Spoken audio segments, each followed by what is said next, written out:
नमस्कार साथीहरू, म सागर टेक्सार च्यानलमा तपाईहरुलाई स्वागत गर्दछु।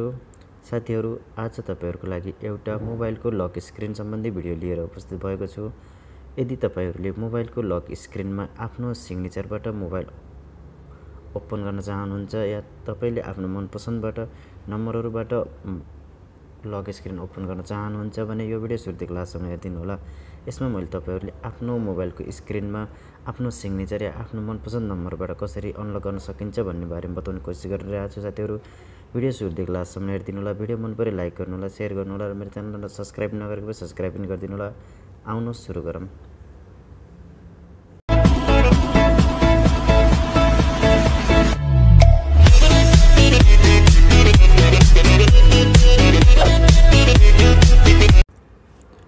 साथीहरू, तपाईहरुले आफ्नो मोबाइलको लक स्क्रिनमा आफ्नो सिग्नेचरबाट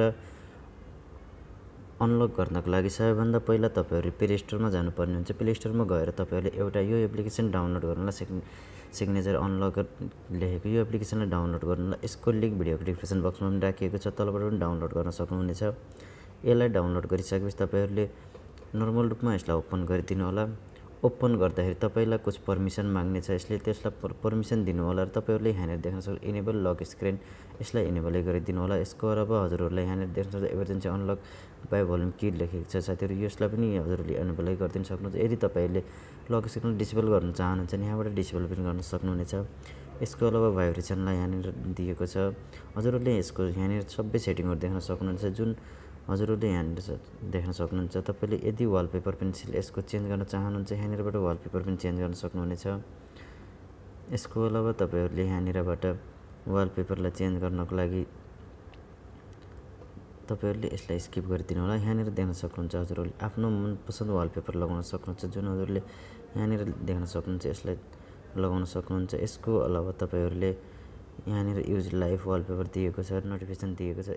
यति गरेर यहाँनिर आउनु होला। यति गरिसकेपछि तपाईहरुले यहाँनिर आफ्नो मोबाइल फोनमा कस्तो लक राख्न चाहनुहुन्छ त्यसको लागि यहाँनिर क्लिक गर्नु होला। यसमा क्लिक गरिसकेपछि तपाईहरुलाई यहाँनिर दिइनेछ साथीहरु, जुन आफ्नो मनपसन्द लकलाई अन गर्नु होला। जस्तै मैले आफ्नो सिग्नेचरलाई राखिएको छु, जुन हजुरहरुले देख्न सक्नुहुन्छ। यहाँनिर हजुरहरुलाई एउटा अप्सन दिनेछ, जुन चेन्जको अप्सन दिनेछ। जस्तै यहाँनिर क्लिक गरिसकेपछि तपाईहरुले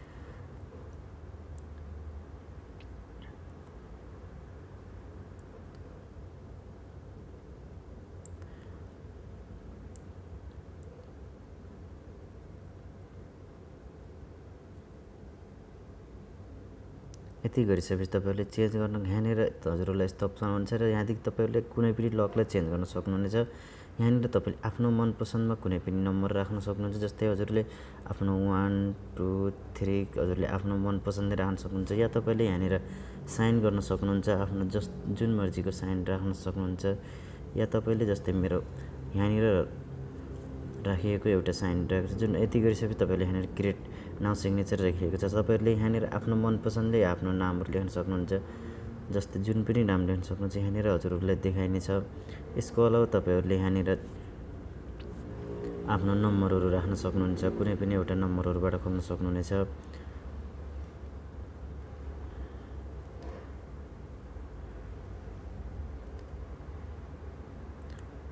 यति गरिसकेपछि तपाईहरुले खोलिसकेपछि तपाईहरुलाई यहाँनिरबाट आफ्नो साइनबाट खोल्नु पर्ने हुन्छ साथीहरु, जुन हजुरहरुले आफ्नो मनपसन्द गर्न सक्नुहुन्छ। साथीहरु, मैले यो लगाइसकेको छु र तपाईहरुले यति गरिसकेपछि तपाईहरुले यहाँनिर नर्मल रूपमा हजुरले चेक गर्न सक्नुहुन्छ। साथीहरु, यदि तपाईको मोबाइल फोनमा यो सेटिङ भइसकेको छ भने साथीहरु तपाईहरु यहाँनिर गएर तपाईहरुले यसलाई क्लिक गर्न सक्नुहुन्छ र यहाँनिर गएर चेक गर्न सक्नुहुन्छ हजुरको मोबाइल स्क्रिनमा लक लागिसकेको छैन भनेर यहाँनिर देख्न सक्नुहुन्छ। तपाईले आफ्नो मोबाइलको स्क्रिनमा लक लगाइसक्नु भएको छ साथीहरु, र तपाईले आफ्नो मनपसन्दले या साइनबाट पनि या आफ्नो नामहरु कुनै पनि नामहरुबाट आफ्नो मनपसन्दले लेखेर खोल्न सक्नुहुन्छ। साथीहरु, जुन देख्न सक्नुहुन्छ मेरो स्क्रिनमा मैले आफ्नो लक लगाइसकेको छु, जुन हजुरले खोल्न सक्नुहुन्छ। साथीहरु, तपाईहरुले पनि यसै गरेर लक लगाउन सक्नुहुन्छ। साथीहरु, आफ्नो मनपसन्द नामहरुबाट आफ्नो साइनबाट सिग्नेचरबाट पनि मोबाइलहरुलाई ओपन गर्न सक्नुहुन्छ। साथीहरु, भिडियो मन परे लाइक गर्नु होला, शेयर गर्नु होला, मेरो च्यानल सब्स्क्राइब गर्नु होला भने सब्स्क्राइब पनि गरिदिनु होला।